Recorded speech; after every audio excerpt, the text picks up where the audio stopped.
3 years ago, the boardroom consensus in Detroit and Wolfsburg was absolute. The future of selling cars was going to look exactly like the future of buying a smartphone. You would log on, configure your vehicle, click a button, and wait for delivery.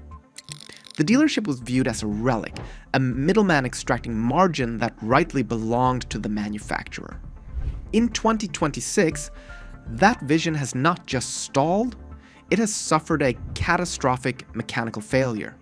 Ford has effectively retracted its aggressive Model E certification program. Stellantis has paused its direct sales rollout in Europe after a logistical mutiny. And the dealership, far from being dead, has mutated into a fortress of service base and logistics that the manufacturers simply cannot afford to replicate. The revolution was cancelled due to lack of infrastructure. Welcome to Bare Block Chronicles. To understand this collapse, we have to answer one critical question. How did a trillion-dollar industry betting its future on a single click end up trapped in a legal and logistical nightmare that made the traditional dealer more powerful and more necessary than ever?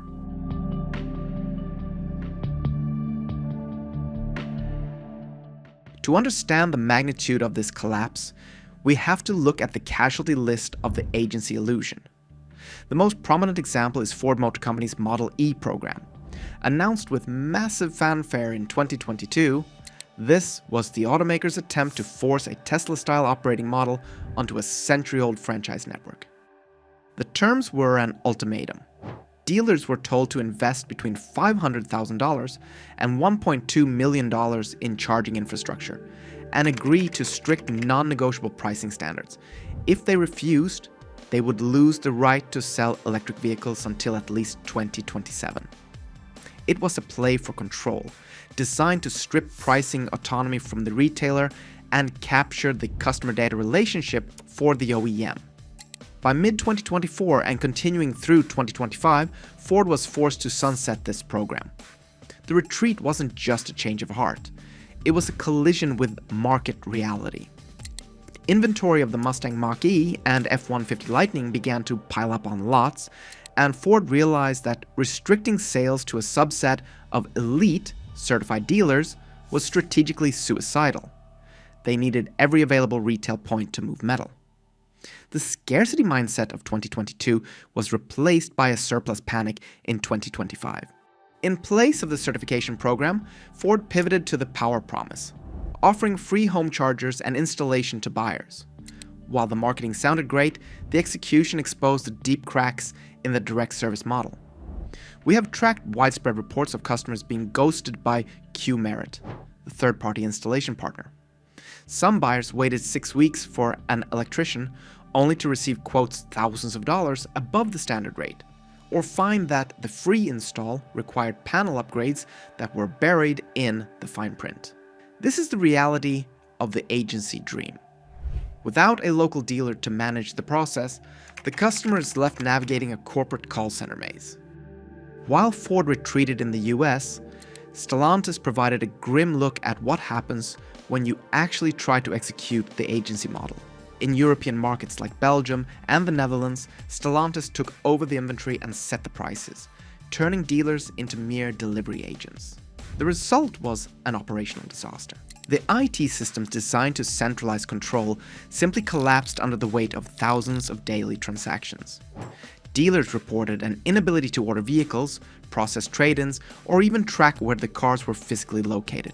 It caused a collapse in sales volume and a dealer mutiny that forced Stellantis to pause the rollout in major markets like Germany and France. The lesson was brutal but clear. Legacy automakers are manufacturing companies, not software companies, and they underestimated the sheer logistical complexity of the last mile of retail.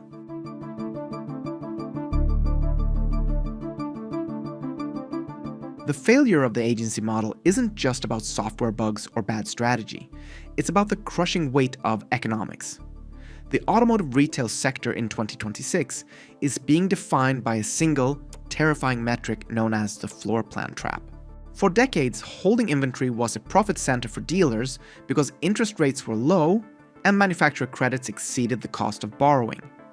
That dynamic has inverted.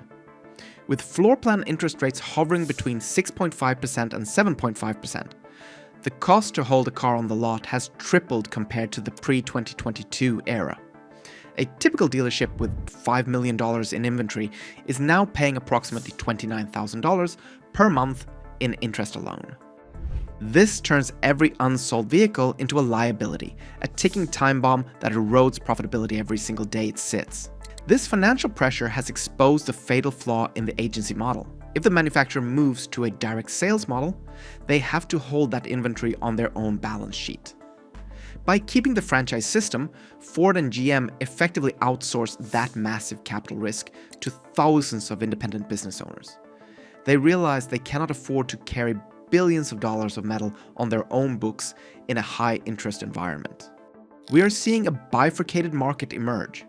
While traditional dealers struggle with this holding cost, digital native retailer Carvana has staged a massive comeback, posting record net income in Q3 2025. Unlike the OEMs, Carvana achieved this through vertical integration, acquiring the ADESA auction network to control their own reconditioning and logistics. They also bolstered profitability through embedded finance, holding warrants in root insurance that allow them to capture revenue streams the legacy automakers are missing.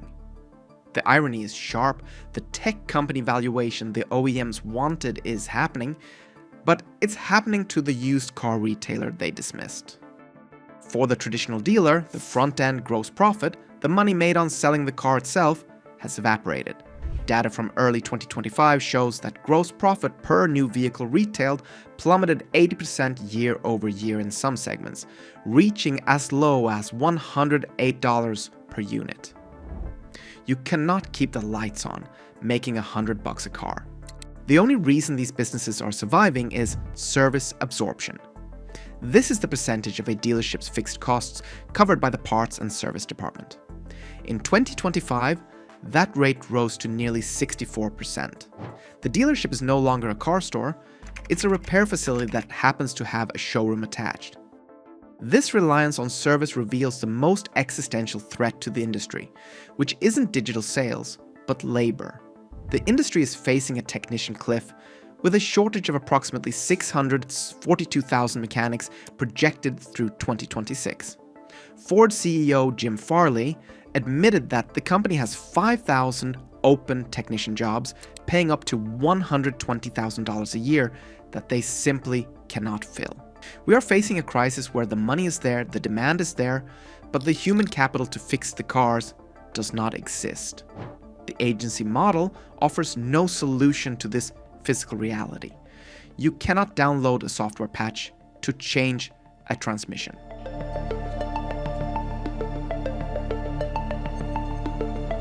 Even if the economics made sense, the legal walls around the US auto market are higher than ever. The dream of a seamless national buy now button has been shattered by a fragmented regulatory environment that is arguably worse than it was a decade ago. In early 2025, the industry saw a major pivot when the Fifth Circuit Court of Appeals vacated the FTC's CARS rule, which would have imposed federal standards on pricing transparency and junk fees. While the dealer lobby celebrated this as a victory against federal overreach, it created a vacuum that aggressive state legislatures immediately filled. We are now seeing the rise of mini FTC laws. California passed the CARS Act, effective late 2026, which mirrors the federal rule by banning valueless add-ons and mandating total price disclosure. Similar legislation has appeared in Massachusetts and Oregon. This creates a compliance nightmare. An OEM cannot deploy a single national digital sales platform when the legal requirements for price disclosure, contract voidability, and fee structures vary wildly from state to state. Furthermore, the franchise laws themselves are being weaponized against new entrants. Scout Motors, the VW subsidiary attempting to sell directly to consumers, is currently embroiled in legal warfare with dealer associations. In Florida, over 60 plaintiffs are arguing that because Scout is owned by Volkswagen, it's a common entity, and therefore bound by existing franchise agreements. It's a legal theory designed to close the Tesla loophole forever. This litigation creates a chilling effect. It sends a message to every legacy manufacturer that if you have ever had a dealer network, you are stuck with it. You cannot spin off a new brand to bypass your partners. The digital hybrid compromise we see today, where you buy online but pick up at the dealer, is not an innovation. It's a legal settlement.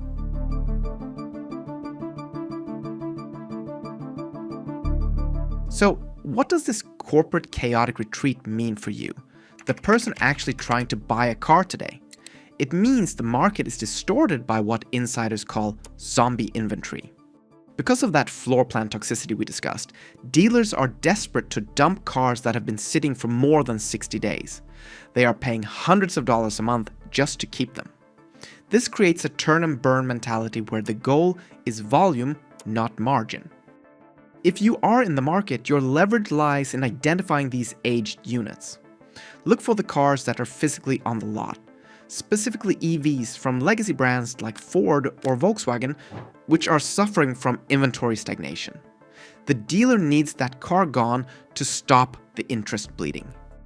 However, be incredibly wary of the service gap.